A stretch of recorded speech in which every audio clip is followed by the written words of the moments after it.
The night was silent, too silent. A thick fog curled around the twisted branches of the trees outside Hunter's Lodge, swallowing the faint glow of the moon. Inside, the air was thick with the scent of expensive whiskey, and something far more sinister, fear. A shot rang out, shattering the silence like glass.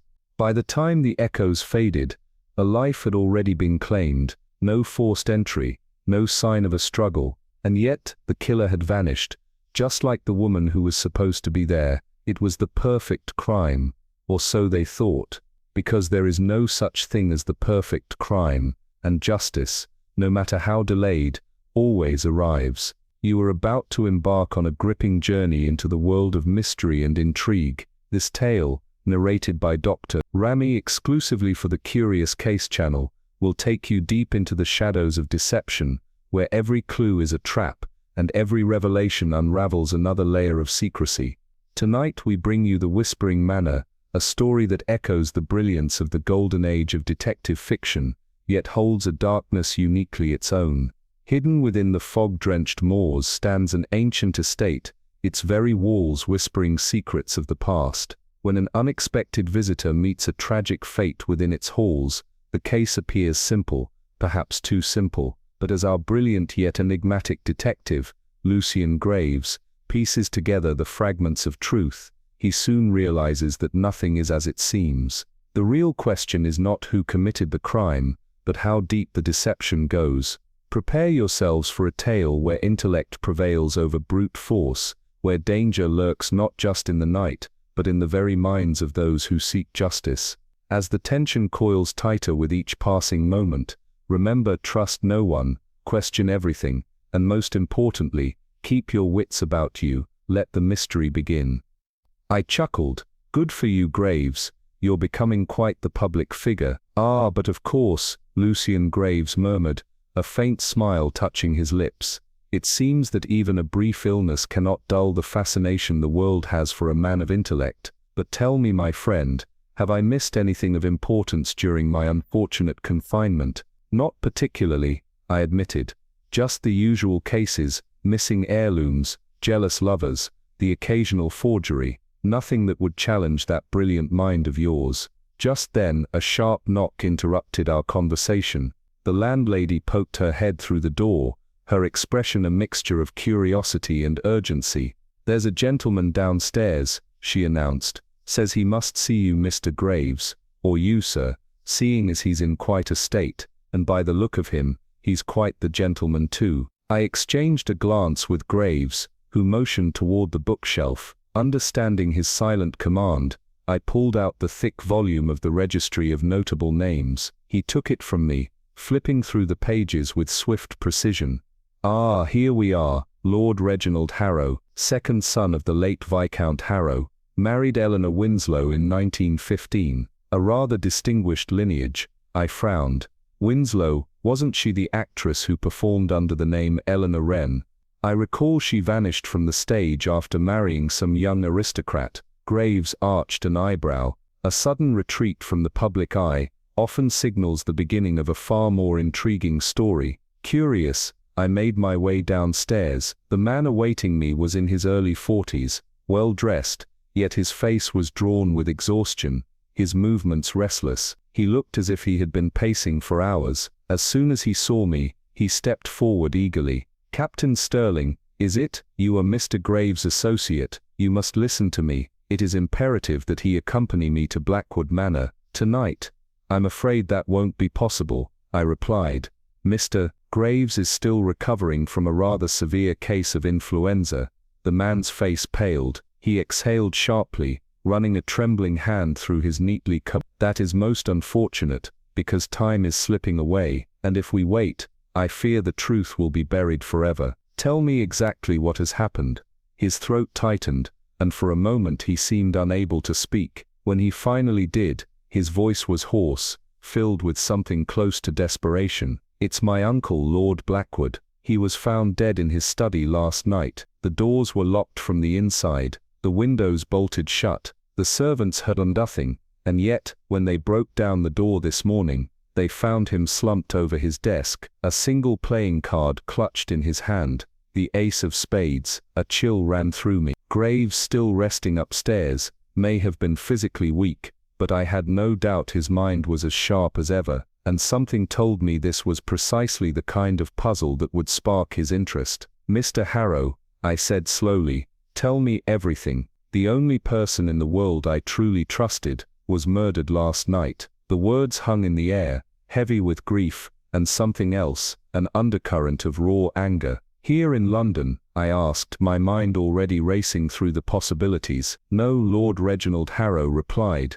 his voice hoarse. "In Derbyshire. I was in town when it happened. The news came this morning, in a telegram from my wife. As soon as I read it, I knew I had to come straight to you. Mr. Graves must take this case." Something about his urgency unsettled me. His fingers gripped the brim of his hat tightly, his knuckles pale against the dark fabric. There was desperation in his eyes, the kind a man has when he knows he's running out of time. "Give me a moment," I said, struck by a sudden idea. Without waiting for a reply, I turned and hurried upstairs. Lucian Graves, still confined to bed, regarded me with mild amusement as I relayed the situation in quick, breathless sentences. Before I could even finish, he gave a slow nod. I see," he murmured. "And you, my dear Sterling, wish to go in my stead. Very well, you know my methods well enough by now. I shall expect a full report each day, every detail, no matter how small, and of course you will follow my instructions to the letter,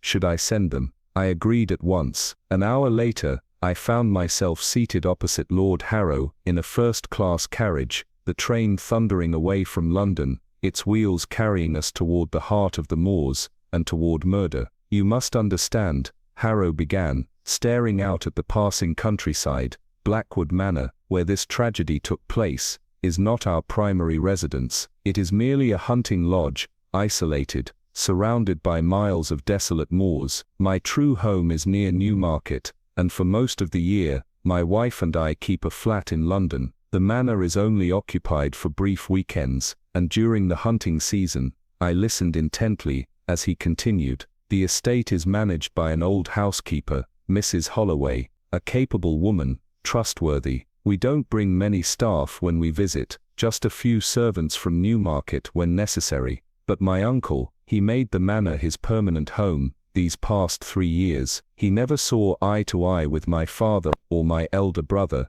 but he and we understood each other."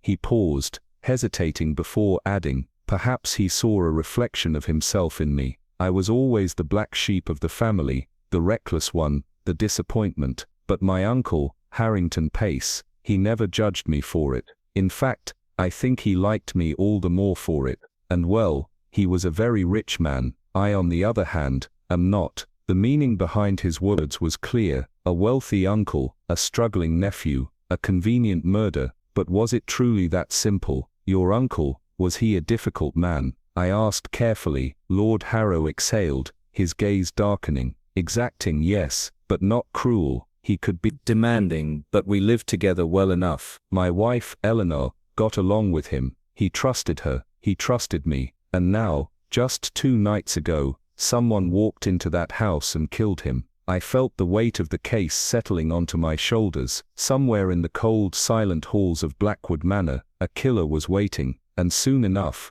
I would be there too. The mystery had begun. The telegram trembled in Lord Harrow's hand as he passed it to me. The message was brief, yet its weight was undeniable. "Come at once. Uncle Harrington murdered last night. Bring good detective if you can, but do come. Suey." I read it twice, absorbing the implications. "And you know no details beyond this?" I asked. Lord Harrow shook his head. His face was pale, drawn with the exhaustion of grief and disbelief. "Nothing. I expect it will be in the evening papers by now, but the police have taken charge, of course. I don't know what they've found, or if they've found anything at all." The rhythmic clatter of the train on the tracks filled the silence between us. Outside, the landscape had begun to change. The rolling green fields of the countryside, giving way to something wilder, lonelier. The Derbyshire moors stretched out before us, bleak, endless, and utterly desolate. We arrived at the small station of Elmsdale at precisely 3 o'clock. The air was cold and sharp, thick with the scent of damp earth. A hired carriage was waiting for us, and we climbed in without a word. The ride to Blackwood Manor took only 5 miles, but the journey felt far longer. The house emerged from the landscape like a spectre, a small grey stone building, standing alone in the midst of the rugged moors. There were no neighbouring estates, no signs of life beyond the skeletal trees swaying in the wind. A shiver ran down my spine as I took in the eerie isolation. "A lonely place," I murmured. Lord Harrow nodded. "I shan't try to hide it. It unsettles me now. I don't know if I'll ever be able to set foot in it again." We approached the front door, but before we could reach it, a figure stepped out to meet us. His presence was unmistakable, the sharp eyes, the crisp suit, the air of someone who had seen one too many crime scenes. "Inspector Lennox," I said, recognizing him immediately. The Scotland Yard man offered me a brief but friendly grin, before turning his attention to Lord Harrow. "Mr. Harrow, I presume I was sent down from London to take charge of this case. Before you go inside, I'd like a quick word with you, if I may." Harrow tensed. "My wife, is she inside?" "I've spoken to her, sir, as well as the housekeeper. She's holding up well, but this has been quite the shock. I won't keep you long. I just have a few points I need your take on, before I head back to the village." I stole a glance at the house. The front door stood slightly ajar, revealing nothing but darkness beyond. Somewhere inside, the remnants of last night's horror still lingered. The killer had walked these halls, perhaps still did. "Let's make this quick, then," Harrow said stiffly. Inspector Lennox nodded, his expression unreadable. "Tell me, Mr. Harrow, did your uncle have any enemies?" I had barely stepped through the threshold when the housekeeper, a stern-looking woman in mourning black, closed the heavy wooden door behind me. The dimly lit hall smelled of old wood and something faintly metallic, a scent I suspected had lingered since last night's horror. "Mr. Hen will be here in a moment," I explained. "He's been delayed by the inspector. I've come down with him from London to assist in the investigation. Perhaps you can tell me briefly what happened last night." She hesitated for a moment, her eyes flickering toward the staircase, as though expecting to see something or someone there. Then in a hushed voice, she spoke. "It was after dinner, sir, when the man arrived," she said. "He asked to see Mr. Pace. He didn't give a name, which struck me as odd, but his voice, oh, he had an American way of speaking, just like Mr. Pace himself. I thought he must be an old friend, so I showed him into the gun room, and went to inform Mr. Pace." Her fingers trembled slightly as she clutched the edges of her apron. "And how did Mr. Pace react?" I pressed. He looked puzzled, almost wary. I remember it well because he turned to the mistress, Mrs. Hen, and said, "Excuse me, Zoe, while I just see what this fellow wants." She swallowed, her throat working hard. He went to the gun room, and I returned to the kitchen. But not long after, I heard raised voices, angry ones. A quarrel had begun. The tone was sharp, urgent, like two men on the verge of coming to blows. The hall suddenly felt colder. I glanced toward the gunroom door, its dark wood, polished to a dull sheen, now silent and heavy with unspoken secrets. "And then?" I asked quietly. She shifted on her feet. At the same moment I stepped out to listen. The mistress did the same. She must have heard it too. We exchanged a glance, one of those looks where no words are needed, only worry. And then, it happened. I leaned in, my pulse quickening. "A gunshot," she whispered, loud, sharp, final. The whole house went still, as if the very walls were holding their breath. And then, Mr. Pace, well, he never walked out of that room again. A chill ran down my spine. Somewhere in this house, a murderer had walked in, fired a single shot, and vanished into the night. But who, and why? As I turned toward the gunroom door, one thing became clear. This mystery was only just beginning. The housekeeper's hands trembled slightly as she recounted the events of last night, her voice a hushed whisper in the dimly lit hall. "We both ran to the gunroom door, sir," she said, eyes wide with lingering terror. "But it was locked from the inside. We had no choice but to go around to the window. It was open, and when we looked in," she faltered, gripping the edge of her apron. Mr. Pace was slumped over in his chair, bleeding. The gunshot had been fired at close range. There was no doubt. He was dead. A heavy silence settled between us. I could almost hear the echoes of the shot in my mind, the lingering scent of gunpowder in the air, the stillness that follows sudden violence. And the man? What became of him? I pressed, my voice low. She shook her head. He must have escaped through the same window, sir. By the time we reached it, he was gone, vanished into the night. It was as if the shadows had swallowed him whole. The hairs on the back of my neck prickled. A faceless killer slipping away under the cover of darkness. What did he look like? She furrowed her brow, struggling to recall. A black beard, middle-aged, wearing a light overcoat. He spoke like an American. That much I'm certain of. But beyond that I didn't get a good look. It all happened so fast. Damn, it wasn't much to go on. And then Mrs. Howing sent me to fetch the police. 5 miles I walked through the dark, the wind howling all around me. By the time we returned, the constable took charge. He stayed the night, keeping watch over the house until the detective from London arrived this morning. So the authorities were already a step ahead of me. But something gnawed at me. An unease I couldn't quite shake. A locked door, a shot fired, a fleeing figure. It all seemed straightforward. Too straightforward. Where is Mrs. Howing now? I asked. Upstairs, sir. Shall I tell her you wish to see her? Please do. Let her know that Mr. Howing is outside with the inspector, and that I've come down from London to help with the investigation. I need to speak with her immediately. The housekeeper nodded and disappeared up the staircase, her footsteps muffled by the thick carpeting. I exhaled slowly, my mind racing. Mrs. Howing had witnessed the entire ordeal. She had seen the man, heard the argument, and had been mere feet away when the fatal shot rang out. But what did she really know? And more importantly, what was she hiding? Moments later, the soft creak of a door above signaled her approach. I turned toward the staircase, bracing myself for the next revelation in this unfolding nightmare. The mystery of Hunter's Lodge had only just begun. I heard a light step descending the stairs, quick and deliberate. As I looked up, a strikingly beautiful woman emerged, her presence commanding despite the weight of the tragedy looming over the house. She wore a flame-colored jumper that clung to her slender frame, its vibrant hue an almost defiant contrast against the somber atmosphere. A small hat of the same fiery leather perched on her dark hair, adding to the undeniable aura of someone unshaken, perhaps even untamed, by the horrors of the night before. Her eyes, sharp and intelligent, met mine as she approached, with the air of someone accustomed to taking control of situations rather than being controlled by them. Even in grief, she exuded a certain vibrancy, a force of nature that tragedy had yet to dull. I introduced myself, and she nodded in swift comprehension. Of course I've heard of you and your colleague Mr. Poirot, she said with an effortless confidence. The two of you have solved some truly remarkable cases, haven't you? Her tone was poised, almost amused, as if she were discussing something far removed from her own reality. It was rather clever of my husband to call on you so promptly. Now ask me your questions. That is the simplest way, isn't it?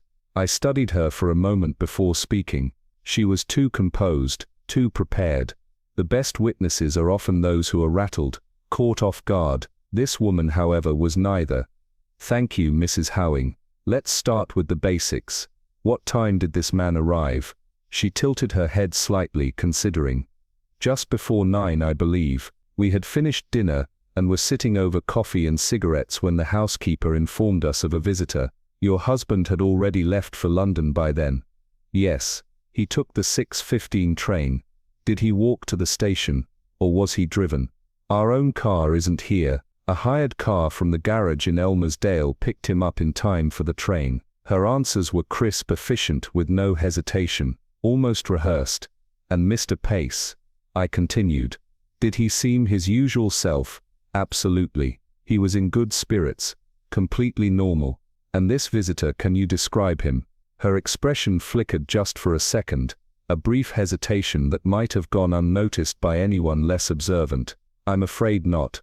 I never saw him. A small, simple statement, yet it sent a ripple through my thoughts. The housekeeper had said the voices were raised, a quarrel escalating, and yet the lady of the house, who had been mere steps away, had never even glimpsed the mysterious stranger. Something about this story didn't sit right. I leaned forward slightly, lowering my voice. "You're sure?" For the first time, I saw a shift in her posture, an almost imperceptible tightening of her fingers at her side.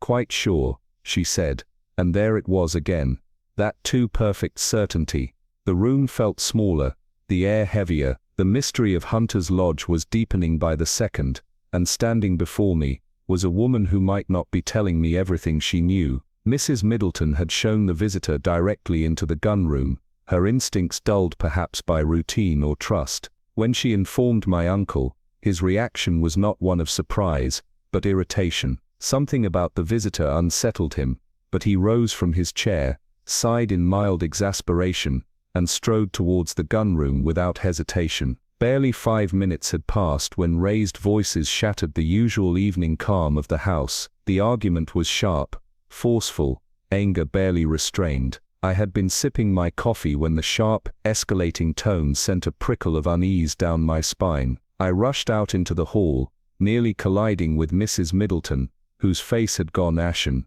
A split second later, a deafening gunshot split the air. Panic surged through me as I ran toward the gun room door, my heart hammering against my ribs. It was locked from the inside. We jostled with the handle, desperation turning to frustration. There was no way in. The window, we had no choice but to race around the house, stumbling in the dimming twilight, but by the time we reached it, the room was eerily silent. The murderer, whoever he was, had already vanished into the night. Inside, the sight that met me drained the breath from my lungs. My uncle lay sprawled on the floor, his head turned at an unnatural angle, a dark, glistening pool forming beneath him. A gunshot wound, precise and deadly, had ended his life in an instant. His vacant eyes stared at nothing. I swallowed hard, forcing down the rising wave of nausea and grief. No time for emotions, not yet. I sent Mrs. Middleton to fetch the police at once, I murmured, forcing my voice to remain steady. I left the room exactly as I found it. The detective, his sharp, assessing gaze sweeping over the scene, nodded in quiet approval. "The weapon?" he asked. I exhaled, already knowing what he was about to ask next. "My husband's revolvers.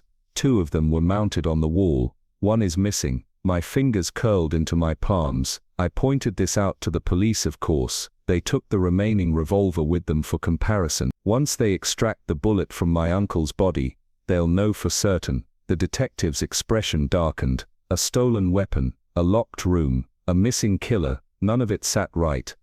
"May I see the gun room?" he asked. "Of course. The police have finished with it. The body has been removed." The house felt unnervingly still as I led him toward the crime scene. Just then, the front door creaked open, and my husband stepped inside, his expression tense with worry. "Excuse me," I whispered, feeling an overwhelming rush of relief at his arrival. Without a second thought, I ran to him, my composure cracking at last. Behind me, the detective stood in the empty hall, left alone with his thoughts, and the unanswered questions that still hung thick in the air. And somewhere, out there in the darkness, a murderer was still at large. I must admit, my investigation was not nearly as rewarding as one might expect from a detective novel. In fiction, every room is littered with revealing clues, a forgotten cigarette butt, a muddy footprint, a hastily written note. But here, in the chilling silence of Hunter's Lodge, reality was far less cooperative.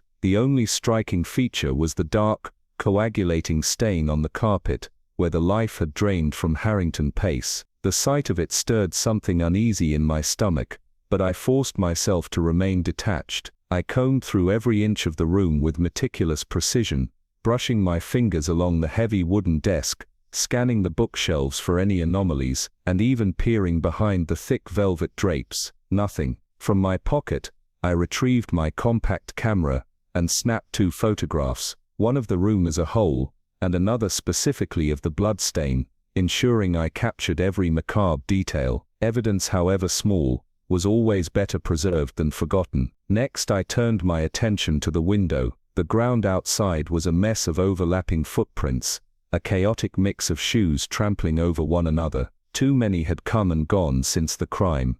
Police onlookers, perhaps even the killer himself. If there had ever been a single telling footprint, it was long lost beneath the weight of many. I sighed. Another dead end. It was clear now. Hunter's Lodge had given up all that it was willing to share. If answers were to be found, they would be elsewhere. I took my leave of the Hings and climbed into the waiting car. The drive back to Elmersdale was uneventful, the winding road stretching out beneath the gloom of an overcast sky. My thoughts churned with unanswered questions. Who was the mysterious visitor? Why had he come here? And most pressing of all, where had he gone? Upon arrival at the Matlock Arms, I was immediately taken to view the body. There, laid out on the cold slab, was Harrington Pace. In life, he had been a small, wiry man, clean-shaven and sharply dressed, quintessentially American in appearance. In death he was still rigid, his face locked in an expression of quiet finality. The bullet had entered through the back of the head, a close-range shot, swift, clinical. "Looks like the other fellow grabbed a revolver and shot him before he had a chance to react," remarked the officer beside me. His voice was level, but there was a trace of curiosity beneath it. I nodded absently, my eyes drifting to the revolver that had been recovered, and the gun Mrs. Hing handed over, fully loaded, unfired, which means the missing one was the murder weapon. A chill ran down my spine. It had been right there, hanging on the wall, just waiting to be used. What kind of man keeps two loaded revolvers in plain sight? As we stepped away from the body, I turned to my companion. "What do you make of it?" His expression darkened slightly. "I've got my suspicions." "Oh," I prompted. He hesitated just a fraction before answering. "Hing, I've got my eye on him." I nearly stopped in my tracks. "Hing," I repeated, my surprise evident. "Oh yes," he confirmed, watching my reaction carefully. "The man has a history, a few questionable incidents in his past, and in my experience, when the past is murky, the present tends to be just as dark." A weighted silence stretched between us. If Hing was hiding something, I would find it, and I had a feeling this case was far from over. Hing's past, it seemed, was not as pristine as one might expect. When he was just a boy at Oxford, there had been some irregularities. A signature on one of his father's checks had raised eyebrows. The matter had been hushed up, buried beneath the weight of privilege and influence, but the stain of suspicion had never truly faded. And now, decades later, he was drowning in debt, the kind of debt one wouldn't dare confess to a wealthy, unyielding uncle. And yet, the facts told a different story. His departure from the lodge was confirmed beyond any doubt. The 6:15 train had carried him straight to London, where he had reportedly gone directly to his club. If that alibi held, he couldn't have possibly been at Hunter's Lodge at 9 p.m., standing in the gun room, pulling the trigger. But then there was the matter of the black beard. My companion smirked, knowingly. "Ah yes, the beard grew in quite the hurry, didn't it?" he remarked, a glint of amusement in his eye. I considered the implication. It was clear what he meant. Hing hadn't suddenly sprouted a full beard in the 5 miles between Elmersdale and Hunter's Lodge. That suggested only one thing, a disguise. Americans, in my experience, tend to be clean-shaven, I mused, tapping my fingers thoughtfully against my arm. "It's among Mr. Pace's American associates that we'll find our killer, someone who knew him well, someone with a reason to silence him." The housekeeper was my first interview, followed swiftly by her mistress. Their stories aligned perfectly, down to the smallest detail. That kind of precision either spoke to absolute truth or a well-rehearsed fabrication. But one thing nagged at me. Mrs. Hing had not seen the visitor. She was a sharp woman, perceptive and observant. Had she gotten even the briefest look, I had no doubt she might have noticed something small but crucial, a sliver of truth to set us on the right path. Resigned, I took a seat and began to write my report, a meticulous, lengthy account to be sent to Poirot. Every observation, every inconsistency, every gut feeling, I detailed it all. But just as I prepared to post the letter, 3 new pieces of information reached me. First, the bullet had been extracted. As suspected, it was fired from a revolver, identical to the one held by the police, the missing weapon from the gunroom. No question about it, the murder weapon had been right there in plain sight. Second, Haynes' alibi was airtight. Every step of his journey had been verified, and it was now beyond dispute that he had in fact arrived in London at the precise time claimed. And third, a revelation so shocking, it stopped me cold. A sensational development that turned everything on its head. My heart pounded as I reread the telegram. This case was far from over. In fact, it had only just begun. And then, just as the case seemed to be veering into dead-end territory, a discovery was made. It was a quiet, unassuming city gentleman, one of those creatures of habit, who stumbled upon it. He had been making his usual walk through Ealing on crossing Haven Green, taking the well-worn path toward the district railway station, when something odd caught his eye.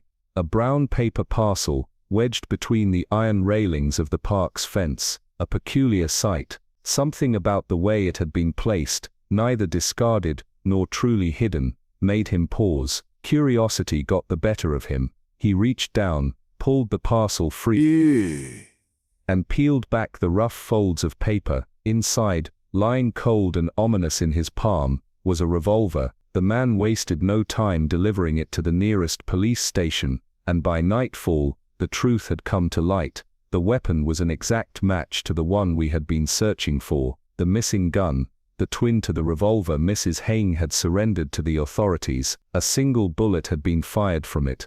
Another piece of the puzzle, yet the picture remained maddeningly incomplete. I added this critical development to my report, meticulously detailing the chain of events, but even as I wrote, a nagging feeling crept up my spine. The murder weapon, discarded in such a careless manner, was almost too convenient. A clue left behind not in haste, but with intent. A red herring perhaps, or the mark of a killer who wanted the case closed, quickly and neatly. The following morning, as I sat at breakfast, a telegram arrived. Poirot's unmistakable tone leapt from the page, laced with both sharp wit and a quiet, knowing authority. Of course the black-bearded man was not Haynes. Only you would entertain such an idea. Why me? Description of housekeeper, and what she wore this morning. Same for Mrs. Haynes. Do not waste time taking photographs of interiors. They are underexposed, and not the least artistic. I set the telegram down, my irritation flaring. Poirot, it seemed, had lost none of his talent for condescension. The implication that I had seriously considered Haynes as the bearded man was almost insulting. Of course I had dismissed that theory, but did he not think it worth at least entertaining?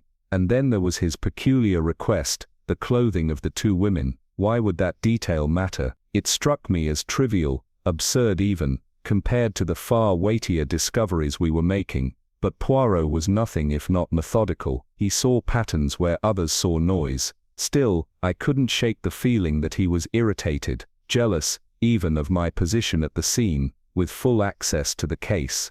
It was unlike him to let emotions cloud his thinking, and yet, there was something about his insistence, his focus on seemingly insignificant details, that gnawed at me. Had I missed something? Had I, in my eagerness to follow the obvious, overlooked the invisible? With renewed determination, I set down my cup, and prepared for a closer, more careful look. Somewhere, buried in the fabric of this case, lay the answer, and I intended to find it. I could hardly believe my eyes as I read the telegram. Advise arrest housekeeper before it is too late. The words felt heavy, urgent. I stared at them for a moment longer, my mind struggling to reconcile the calm, unassuming Mrs. Middleton with the shadowy figure of a fugitive.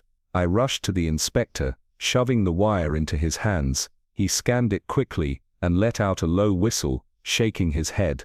Well, if he says so, there's something in it, he muttered, referring to Poirot. The man has a nose for these things. He swore softly under his breath, and to think I barely noticed her. A quiet, middle-aged woman, nothing out of the ordinary. Damn it, I don't know if I can go as far as arresting her, but I can sure as hell put her under surveillance. He reached for his coat. Come on, we'll go up right away, and take another look at her. But by the time we arrived, it was too late.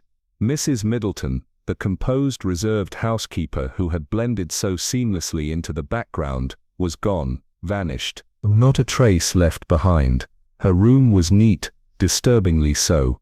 The bed was made, the window slightly open to let in the crisp morning air. Her box sat where it had always been, its lid closed but not locked. Inside, only the bare necessities, a few dresses, undergarments, a neatly folded apron. There was nothing out of the ordinary, no letters, no papers, no personal effects. It was as though she had existed purely for the role she had been playing, and now that the curtain had fallen, she had disappeared into the ether. We turned to Mrs. Haining, who stood wringing her hands, her face pale with confusion. I don't understand," she stammered. She seemed so proper, so reliable. I engaged her just 3 weeks ago when Mrs. Emery, our previous housekeeper, left. She came to me through Mrs. Osborne's agency in Mount Street, a most reputable establishment. I've always hired my staff from there. She swallowed, trying to steady herself. They sent several women for the position, but Mrs. Middleton, she stood out. There was a quiet confidence about her. She had splendid references, glowing. In fact, I didn't hesitate. I engaged her on the spot, and immediately notified the agency. She looked up at us, desperate for answers. What could she have done? Why would she run? That was the question that burned in all our minds. Why, if she were innocent, would she disappear now? And if she were guilty, if she had orchestrated this entire scheme, then who, exactly, had we let into our home? A cold realization settled over me. This wasn't just about a housekeeper who had fled. This was about a woman who had carefully inserted herself into the perfect position, close to the victim, invisible in her role, unnoticed by those around her, and when the time came, she had slipped away just as easily as she had arrived. Not a suspect, not an accomplice. No, this was something far more chilling, a ghost in plain sight. And now, she was gone. Mrs. Haining wrung her hands, her face a picture of distress. "I just can't believe it," she murmured, her voice barely above a whisper. There was nothing suspicious about her, nothing at all. She was such a nice, quiet woman, but quiet women have secrets too.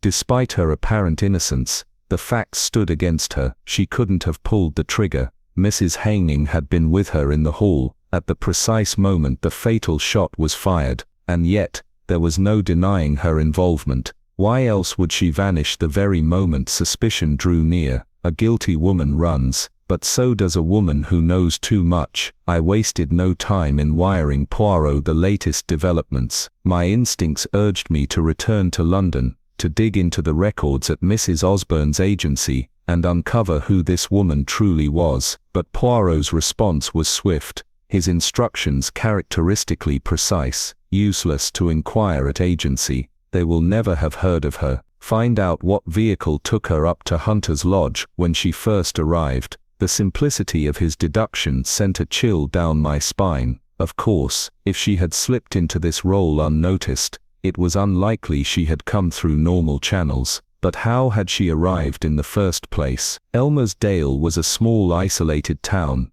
its means of transport limited. A quick visit to the local garage confirmed my suspicions. The only available vehicles were 2 battered Ford cars and a pair of station flies. None of them had been hired or seen picking up an unfamiliar woman on the day in question. I turned back to Mrs. Haining. "How did she get here?" "I gave her the money for her train fare," she said hesitantly. "Enough to get to Derbyshire, and a little extra for a car or fly to bring her up to the lodge. I assumed she took one from the station, but no one at the station had seen her. No one remembered a new housekeeper arriving that day. It was as if she had materialized out of thin air, or worse, she had been delivered. A thought struck me, cold and sharp. If she hadn't taken public transport, then someone had brought her here privately, and if someone had gone to the trouble of placing her in Hunter's Lodge, then she wasn't just an ordinary housekeeper, she had been planted. And if that was the case, my mind raced back to the night of the murder. The missing car, the fact that no one had seen the supposed black-bearded man arriving, the strange absence of footprints, despite the trampled ground, everything pointed to one undeniable conclusion. The murderer had come in a car that had been waiting, unseen, to facilitate his escape, and now, that same car had spirited away the only person who might have unraveled the truth. Mrs. Middleton wasn't just a housekeeper, she was part of the plan, and she had vanished before we could learn why. Poirot reclined in his chair, the fire casting flickering shadows across the room. Draped in an absurdly flamboyant silk dressing gown, he looked entirely at ease, as if we were discussing nothing more than the weather. His sharp eyes twinkled as he greeted me with exaggerated warmth. "Ah, mon ami Hastings, how delightful it is to see you. Truly I have a great affection for you. And tell me, did you enjoy yourself? You have run to and fro, questioned, investigated. Ah, the thrill of the chase." "No," I flung my hat onto the table in frustration. "Poirot, the whole thing is a baffling mess, a dark mystery. I don't believe it will ever be solved." Poirot steepled his fingers, watching me with something akin to amusement. "Ah, Hastings, you wound me. Of course we shall not cover ourselves with glory this time. No medals from Scotland Yard, I fear." And yet, he let the sentence dangle, eyes gleaming. "Poirot," I said slowly, "you don't mean to tell me that you already know who killed Harrington Pace?" He sighed, shaking his head in mock disappointment. "But naturally, Hastings, you have sent me all the answers. All that remained was for me to arrange them in order." I could hardly believe my ears. "But how?" He raised a finger. "Attend, mon ami. Let us examine the case methodically, as always. Consider the facts." He tapped his temple, eyes gleaming with mischief. "Fact 1, Mr. Harrington Pace was a man of considerable fortune. Upon his death, his wealth would pass to his nephew." I nodded. "Fact 2, this nephew, Roger Hastings, is known to be drowning in debt." A chill passed through me. "Fact 3, he is also known to be, not a man of the most sterling character. We shall say, loose in his morals." "Yes, but, Poirot cut in smoothly, "he has an alibi, does he not? He took the 6:15 train from Elmer's Dale, arriving in London at precisely 10:30. He went directly to his club, where his presence is confirmed. Therefore he could not have shot his uncle at 9 o'clock. My thoughts spun wildly. "Then, he isn't the killer?" Poirot chuckled softly. "Hastings, my dear friend, you are so delightfully literal. Let me pose a question. Why is everyone so determined to convince us that the murderer wore a black beard?" I blinked. "Because that's what the housekeeper saw." "Exactly," Poirot murmured. "That is what she was meant to see. A black beard, hastily donned, is the oldest trick in the book.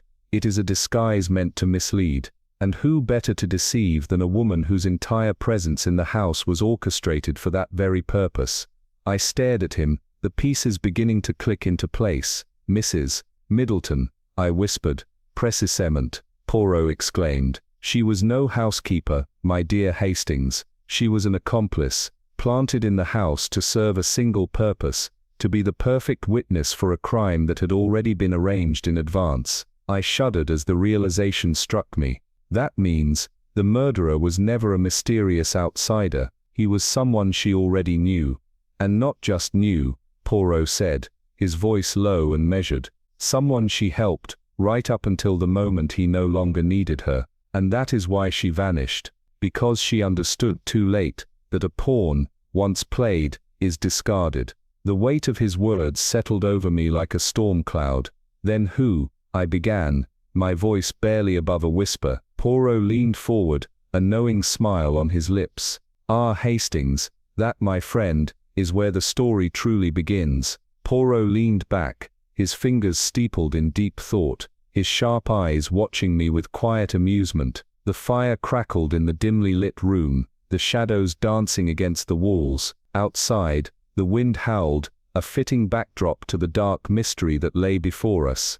"Mon cher Hastings," Poirot began, his voice calm yet laced with a quiet intensity, "you struggle because you insist on seeing this case as complex. But the truth, as always, is simple, when one uses order and method." I frowned. "But Poirot, Roger Hastings has an alibi. He was already on the train when his uncle was shot. Poirot nodded. Precisement. Which is why we must ask ourselves, who then benefited most from the crime? If not the nephew, then who? A thought struck me like a cold blade. You don't mean Mr. Haying? Poirot raised a delicate eyebrow. May we? Hastings, the quiet, grieving wife, the woman with no apparent motive, until of course one scratches beneath the surface. I shook my head, but the housekeeper was with her when the shot was fired. A small smile played at the corners of Poirot's lips. Ah yes, the elusive housekeeper. And yet, she has vanished into thin air, has she not? My breath caught. You think she was involved? Involved? Poirot chuckled softly, his fingers tapping against the armrest. Hastings, mon ami, she did not merely assist, she was the key, but you will not find her because... He leaned forward, his voice dropping to a near whisper. She never existed. A chill ran down my spine. What, think Hastings, what do we know of Mrs. Middleton? That she arrived only weeks ago, recommended by an agency that has no record of her, that she was quiet, unassuming, almost forgettable, and that no one, not you, nor the police, nor the household staff, ever saw her and Mrs. Haying in the same room, at the same time. The room seemed to close in around me. My mind raced, rewinding every moment, every interaction. Poirot continued, his voice as steady as ever. Zoe Haying was once an actress before she married, was she not? A woman accustomed to playing roles. So consider, a dimly lit hall, a hunched figure in black, a soft subdued voice, a simple transformation, a little grey in the hair, a different posture, a few deft touches of makeup, and when the moment came, when she needed an alibi, she became the grieving wife once more, stepping out of the shadows, her disguise discarded. I exhaled sharply. My God, she staged the whole thing. She played both roles, housekeeper and wife, without anyone suspecting. Poirot gave a slow nod. It was child's play for a woman of her talents. The housekeeper was merely a mask, discarded when its purpose was served. And now, Hastings, we must ask ourselves the final question.